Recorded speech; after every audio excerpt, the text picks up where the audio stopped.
Hello, ഇന്നത്തെ special തക്കാളി ചോറായിരുന്നു കേട്ടോ. അതുണ്ടാക്കാൻ വേണ്ടിയിട്ട് ആദ്യം തന്നെ ഒരു പാത്രം അടുപ്പിലേക്ക് വെച്ചിട്ട് ചൂടായി വരുമ്പോഴത്തേക്കിനും എണ്ണ ഒഴിക്കുക. എണ്ണ ഒന്ന് ചൂടായി വന്നപ്പോഴത്തേക്കിനും അതിലേക്ക് കുറച്ച് കുരുമുളകും കുറച്ച് പെരുംജീരകവും കുറച്ച് ഇഞ്ചി ചെറുതായിട്ട് അരിഞ്ഞതോടെ ചേർത്ത് കൊടുക്കുന്നുണ്ട് കേട്ടോ. പിന്നെ 2 സവാള ചെറുതായിട്ട് നൈസായിട്ടൊന്ന് അരിഞ്ഞത് ചേർത്ത് കൊടുത്ത് സവാളയുടെ നിറമൊക്കെ മാറി ഒരു ഗോൾഡൻ കളറായി വരുന്നത് വരെ ഒന്ന് വഴറ്റിയെടുക്കുന്നുണ്ട് കേട്ടോ. പിന്നെ 3 മീഡിയം സൈസ് തക്കാളിയും കൂടെ ചെറുതായിട്ട് അരിഞ്ഞ് ചേർത്ത് കൊടുത്തത്. തക്കാളി നന്നായിട്ടൊന്ന് വഴണ്ട് വരുമ്പോഴത്തേക്കിനും അതിലേക്ക് 1 ടേബിൾ സ്പൂൺ മുളക് പൊടി, 1/2 ടീസ്പൂൺ മഞ്ഞൾപ്പൊടി, കുറച്ച് ഗരം മസാലപ്പൊടിയും കൂടെ ചേർത്ത് നന്നായിട്ടൊന്ന് മൂപ്പിച്ചെടുക്കാം കേട്ടോ.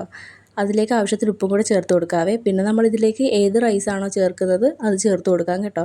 ഞാനിവിടെ സാധാ അരിയുടെ ചോറാണ് കേട്ടോ എടുത്തിരിക്കുന്നത്. അത് ചേർത്ത് കൊടുത്തിട്ട് നന്നായിട്ട് എല്ലാം കൂടി ഒന്ന് മിക്സ് ചെയ്ത് ഇളക്കിയെടുക്കാം കേട്ടോ. പിന്നെ ഇതിലേക്ക് 1 ടീസ്പൂൺ നെയ്യും കൂടെ ചേർത്ത് കൊടുത്ത് ഒന്ന് സെറ്റാക്കി എടുക്കാവേ.